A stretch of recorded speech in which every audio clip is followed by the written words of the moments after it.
Hi friends, இன்றைக்கி நம்ம YouTube சேனலில் எந்த டாபிக் பார்க்க போகிறோம் அப்படின்னா சென்டென்ஸ் பேட்டர்ன். அதாவது இந்த சென்டென்ஸ் பேட்டர்ன் அப்படின்றது நிறைய கவர்மெண்ட் எக்ஸாம்ஸில், அப்புறம் இந்த ஸ்கூல் எக்ஸாம்ஸு சிக்ஸ்த்துலேருந்து 12th வரைக்கும் இருக்கிற நிறைய எல்லா எக்ஸாம்ஸ்லேயும் இந்த சென்டென்ஸ் பேட்டர்ன் அப்படின்றது கேட்பாங்க. இதை டீட்டெயிலாகவும் ஈஸியாகவும் இதை எப்படி நம்ம கண்டுபிடிக்கலாம் அப்படின்றத இந்த வீடியோவில் நான் உங்களுக்கு சொல்லித்தர போகிறேன். அதுக்கு முன்னாடி நம்ம சேனலோடைய குட்டி ஸ்டோரி என்ன இன்னைக்கு அப்படின்னு பார்த்தோன்னா, ஒரு அழகான ஒரு ஸ்டோரி உங்களுக்கு நான் சொல்கிறேன். அது என்ன அப்படின்னா, ஒரு சிட்டுக்குருவி ஒன்று இருந்துச்சான். அந்த சிட்டுக்குருவி சரி அது எங்கேயாச்சும் கூடு கட்டி வாழணுமே அப்படின்றதுக்காக ஒரு 2 மரம் இருக்க இடத்துக்கு அது போச்சான். ஃபஸ்ட்டு இருந்த மரத்துக்கிட்ட போய் கேட்டுச்சான், நான் இந்த மாதிரி என் குட்டிங்களோட உன்னுடைய மரத்தில் கூடு கட்டி நான் வாழலாமா அப்படின்னு சொல்லி கேட்டுச்சான். அப்போ அந்த மரம் இல்லை, நான் இடம் கொடுக்க மாட்டேன் அப்படின்னு சொல்லிடுச்சான். சரி விடுங்க அப்படின்னு சொல்லிட்டு 2வதாக இருந்த மரத்துக்கிட்ட போயிட்டு, நான் உங்களுடைய மரத்தில் கூடு கட்டி வாழலாமா அப்படின்னு சொல்லி கேட்டுச்சான். சரி நீ கூடு கட்டி இங்கே இருந்துக்கோ அப்படின்னு சொல்லி 2வது மரம் சொல்லிச்சான். அதுக்கப்புறம் கொஞ்ச நாளில் செம்மையாக ஒரு பெரிய மழை ஒன்று பேஞ்சிச்சான். புயல் மழை அந்த மாதிரி பேஞ்சிச்சான். அப்படி பேஞ்சிட்டு இருக்கும்போது இந்த மரம் இருக்குல்ல, அது மழையிலையும் வெள்ளத்துலையும் அடிச்சிட்டு போயிடுச்சான். அப்போ இந்த சிட்டுக்குருவி 2வது மரத்துல இருந்து பார்த்து அந்த மரத்தை பார்த்து சிரிச்சுக்கிட்டே இருந்துச்சான். நீ எனக்கு இடம் கொடுக்கலல்ல, அதனால தான் நீ மழையில அடிச்சிட்டு போயிட்ட அப்படின்னு சொல்லிட்டு அந்த சிட்டுக்குருவி சொல்லிச்சான். உடனே அந்த மரம் என்ன சொல்லிச்சான், இல்லை அப்படி கிடையாது, எனக்கு என்னை பற்றி எனக்கு நல்லாவே தெரியும், என்னுடைய எனர்ஜி ஃபுல்லாகவே போயிடுச்சு, எப்படியும் மழை பெஞ்சிச்சுன்னா நான் அடிச்சுட்டு போயிடுவேன்னு எனக்கு தெரியும், அதனால தான் நீயும் குழந்தைங்களும் நல்லா இருக்கணும் அப்படின்னு நினச்சி தான் நான் என் மரத்தில் உனக்கு இடம் கொடுக்கல, அதனால தான் நான் உனக்கு மரத்தில் இடம் கொடுக்கல, நீ அதனால தான் 2வது மரத்தில் இருந்துக்கோ அப்படின்னு சொல்லிட்டு நான் உன்னை அனுப்பிச்சிட்டேன் அப்படின்னு சொல்லிச்சான்.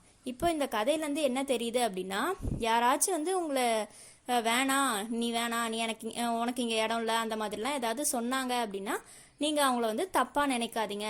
மேபி அது உங்கள் நல்லதுக்காக கூட அவங்க சொல்லியிருக்கலாம் அப்படின்றது தான் இந்த ஸ்டோரி. இப்போ வாங்க நம்மளுடைய கிராமர் டாபிக் சென்டென்ஸ் பேட்டர்னுக்குள்ளே நம்ம போகலாம். நேற்று நம்மளுடைய வீடியோவில் சென்டென்சஸ் அப்படின்ற டாப்பிக்கை உங்களுக்கு போட்டிருந்தேன், அதோடைய டைப்ஸையும் சேர்த்து போட்டிருந்தேன். அதே மாதிரி இன்னைக்கு சென்டென்ஸ் பேட்டர்ன் அப்படின்றதுல அதுக்குள்ளே என்னென்ன டாபிக்ஸ்லாம் வருது அப்படின்றதையும் சேர்த்து இன்னைக்கு நம்ம பார்ப்போம். ஃபஸ்ட்டு சென்டென்ஸ் பேட்டர்னில் சப்ஜெக்டு, வேர்பு, காம்ப்ளிமெண்ட், அட்ஜென்ட், நெக்ஸ்ட் ஆப்ஜெக்ட்லேயே 2ஆக வருது, டைரக்ட் ஆப்ஜெக்ட், இன்டைரக்ட் ஆப்ஜெக்ட் அப்படின்னு சொல்லிட்டு 2 இருக்குது. இப்போ வாங்க நம்ம ஒன்றும் எப்படி அதை சொல்லலாம் அப்படின்றத நம்ம பார்ப்போம். ஃபஸ்ட்டு சப்ஜெக்ட் அப்படின்றது denotes what the sentence is about. Subject performs the action in the sentence. அதாவது சப்ஜெக்ட் அப்படின்றது அந்த சென்டென்ஸில் வர ஒரு செயலை இவங்க தான் செய்கிறாங்க அப்படின்னு சொல்லி டினோட் பண்ணுறது தான் சப்ஜெக்ட் அப்படின்னு சொல்கிறாங்க. அந்த சென்டென்ஸ் எதுக்காக இருக்கு அப்படின்னு சொல்லிட்டு அந்த சென்டென்ஸை பற்றி சொல்கிறதுக்கு இந்த சப்ஜெக்ட் அப்படின்றது வருது அப்படின்னு சொல்லியிருக்காங்க. Next verb. Action word are be form of verb tells what the subject performs. அதாவது அந்த சப்ஜெக்ட் என்ன செய்கிறாங்க அப்படின்றத சொல்கிறது தான் verb அப்படின்னு மென்ஷன் பண்ணியிருக்காங்க. Next complement. காம்ப்ளிமெண்ட் அப்படின்றது அது சப்ஜெக்டை டிஸ்கிரைப் பண்ணும், இல்லைனா ஒரு சென்டென்ஸ் கம்ப்ளீட் ஆகிறதுக்கு இந்த காம்ப்ளிமெண்ட் அப்படின்றது யூஸ் பண்ணுறாங்க. இப்போ இந்த காம்ப்ளிமெண்ட் இல்லாமல் நம்ம அந்த சென்டென்ஸை படித்து பார்த்தோம் அப்படின்னா அந்த சென்டென்ஸ்க்கு ஒரு மீனிங்கே இருக்காது. இதுக்கு சின்னதாக இது எப்படி கண்டுபிடிச்சிக்கலாம் அப்படின்னா, இந்த காம்ப்ளிமெண்ட் அப்படின்றது எதுக்கு அப்புறம் வரும் அப்படின்னா is, am, are, was, were, will be, shall be, become, feel, seem, இந்த மாதிரி இந்த வேர்ட்ஸ்க்கு அப்புறம் தான் இந்த காம்ப்ளிமெண்ட் அப்படின்றது வரும் அப்படின்னு சொல்லியிருக்காங்க. நெக்ஸ்ட் அட்ஜென்ட். அட்ஜென்ட் அப்படின்றது அடிஷ்னல் வேர்ட் இந்த சென்டென்ஸ் கிவ் எக்ஸ்ட்ரா இன்ஃபர்மேஷன். அதாவது ஒரு சென்டென்ஸில் எக்ஸ்ட்ராவாக வர ஒரு வேர்டு அது அந்த சென்டென்ஸை பற்றி எக்ஸ்ட்ரா இன்ஃபர்மேஷன் ஒன்று கொடுக்கும் அப்படின்னு சொல்லியிருக்காங்க. ஆனாலும் இது இந்த அட்ஜென்ட் அப்படின்றது நம்ம சென்டென்ஸ்லேருந்து எடுத்துட்டோம் அப்படின்னா கூட அந்த சென்டென்ஸ் மீனிங் கொடுக்கும் அப்படின்னு சொல்கிறாங்க. இந்த அட்ஜென்ட் அப்படின்றது எந்த மாதிரி கொஷின்ஸ்க்குலாம் ஆன்சராக வரும் அப்படின்னா வென், வேர், ஹவு அப்படின்றதுக்கெலாம் இந்த அட்ஜென்ட் ஆன்சராக வரும் அப்படின்னு சொல்கிறாங்க. Next object. ஆப்ஜெக்ட்ன்றது person or thing that receives the action. அதாவது ஒரு செயலோ இல்லை ஏதாவது நடக்கிறதுக்கு அதை ரிசீவ் பண்ணிக்கிறாங்களா, அதை பெற்றுக்கொள்கிறாங்களா, அவங்கள தான் ஆப்ஜெக்ட் அப்படின்னு சொல்லுவாங்க. இதில் டைரக்ட் ஆப்ஜெக்ட், இன்டைரக்ட் ஆப்ஜெக்ட் அப்படின்னு சொல்லி 2 இருக்குது. டைரக்ட் ஆப்ஜெக்ட் அப்படின்னா answer the question what whom who அப்படின்ட்டு. இந்த டைரக்ட் ஆப்ஜெக்ட் அப்படின்றது வந்து ஹூம் ஹூ வாட் அதுக்கெல்லாம் வந்து ஆன்சர் பண்ற மாதிரி இருக்கும். அதுவே இன்டைரக்ட் ஆப்ஜெக்ட் அப்படின்னு பார்த்தோம்னா டு ஹூம் ஃபார் ஹூம் அந்த மாதிரி அது டு ஹூம் ஃபார் ஹூம் அதுக்கெல்லாம் ஆன்சர் பண்ற மாதிரி வர்றது தான் வந்து இன்டைரக்ட் ஆப்ஜெக்ட். இப்போ வந்து நான் உங்களுக்காக ஒரு எக்ஸாம்பிள்ஸ் கிட்டத்தட்ட ஒரு 25 எக்ஸாம்பிள்ஸ் இது எல்லாமே ரிலேட்டடாக வச்சு உங்களுக்கு எழுதியிருக்கேன். அதை வந்து இப்போ ஒன்று ஒன்றா பார்ப்போம். ஃபர்ஸ்ட் வந்து பேர்ட்ஸ் ஃப்ளை, அதாவது பேர்டுன்றது வந்து சப்ஜெக்ட், ஃப்ளை அப்படின்றது வந்து வேர்பு. நெக்ஸ்ட் வந்து the sun shine, the sun அப்படின்றது வந்து சப்ஜெக்ட், ஷைன் அப்படின்றது வேர்பு. இட் ரெயின்ஸ், இட் அப்படின்றது சப்ஜெக்ட், ரெயின்ஸ் அப்படின்றது வந்து verb. Childrens are playing, children அப்படின்றது சப்ஜெக்ட், ஆர் பிளேயிங் அப்படின்றது வந்து verb. Most of the bird fly, அதாவது மோஸ்ட் ஆஃப் த பேர்ட்ஸ் அப்படின்றது சப்ஜெக்ட், ஃப்ளை அப்படின்றது verb. Birds fly in the sky, இப்போ பேர்ட்ஸ் அப்படின்றது சப்ஜெக்ட், ஃப்ளைன்றது வேர்பு, இன் த ஸ்கை அப்படின்றது தான் அட்ஜென்ட். நம்ம முன்னாடியே சொல்லியிருக்கோம் அட்ஜென்ட்டை வந்து நம்ம ரிமூவ் பண்ணிட்டாலுமே அந்த சென்டென்ஸ் வந்து கம்ப்ளீட் மீனிங் கொடுக்கும். அப்போ இந்த ஸ்கை அப்படின்றது தான் அட்ஜென்ட்டா, அப்போ பேர்ட்ஸ் ஃப்ளை அப்படின்றதும் மீனிங் கொடுக்கும். இதை சேர்த்துக்கிறதுனால அது வந்து அட்ஜென்ட். அது மட்டும் இல்லாமல் இந்த ஸ்கை அப்படின்றது வந்து வேர் அப்படின்ற கொஸ்டினுக்கு ஆன்சராக வருது.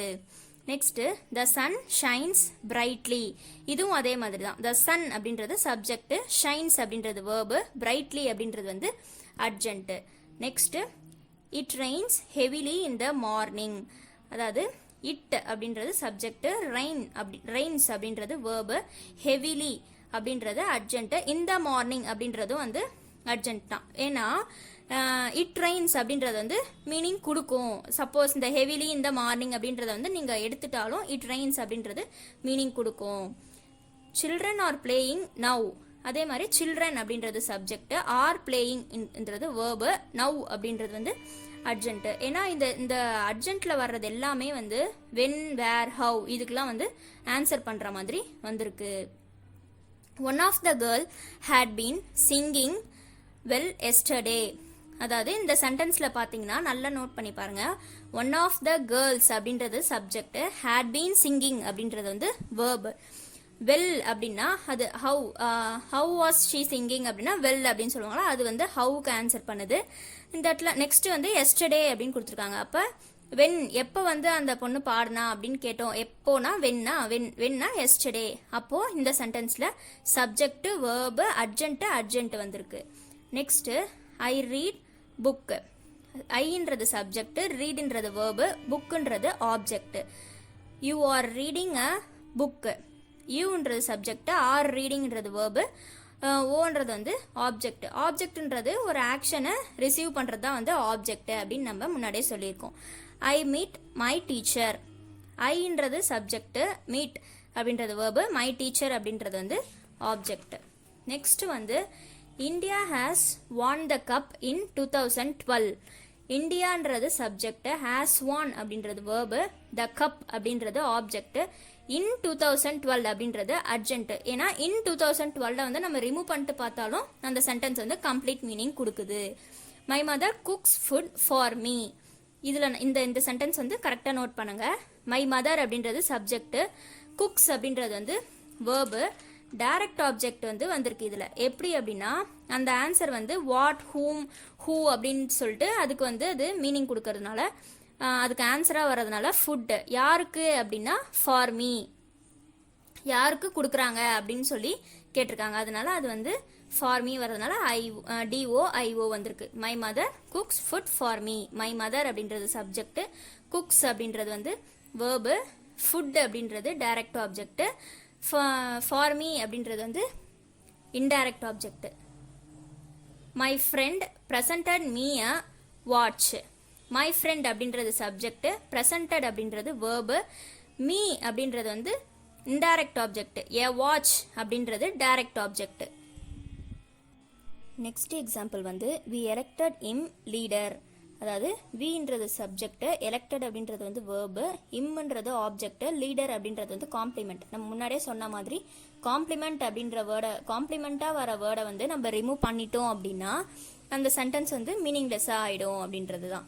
நெக்ஸ்ட் வந்து we named the baby Neha.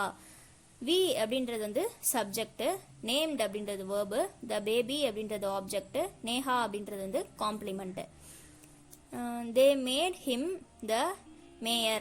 தேன்றது subject, made அப்படின்றது வந்து verb, him அப்படின்றது ஆப்ஜெக்ட், the mayor அப்படின்றது வந்து complement. he painted the wall green. ன்றது சப்ஜெக்ட், painted வந்து verb, the wall வந்து ஆப்ஜெக்ட், green அப்படின்றது வந்து காம்ப்ளிமெண்ட்.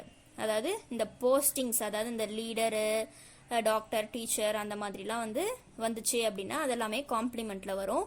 அது மட்டும் இல்லாமல் இந்த கலர்ஸ்லாம் வந்தால் கூட காம்ப்ளிமெண்ட்ல தான் வரும். She recognised him as a genius. ஷீன்றது சப்ஜெக்ட், ரெகனைஸ்ட் verb, ஹிம் அப்படின்றது ஆப்ஜெக்ட், ஆஸ் அ ஜீனியஸ் அப்படின்றது வந்து complement. I am an Indian. அதாவது ஐ அப்படின்றது சப்ஜெக்ட், ஆம் அப்படின்றது verb, அண்ட் இந்தியன் அப்படின்றது வந்து காம்ப்ளிமெண்ட்.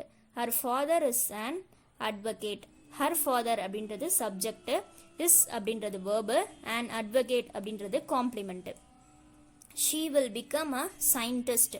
ஷீன்றது வந்து சப்ஜெக்ட், வில் பிகம் அப்படின்றது verb, எ சயின்டிஸ்ட் அப்படின்றது complement. Last year I wrote a letter. அதாவது லாஸ்ட் இயர் அப்படின்றது வந்து அர்ஜென்ட், ஐ அப்படின்றது சப்ஜெக்ட், ரோட் அப்படின்றது verb, ஏ லீடர் அப்படின்றது வந்து ஆப்ஜெக்ட்.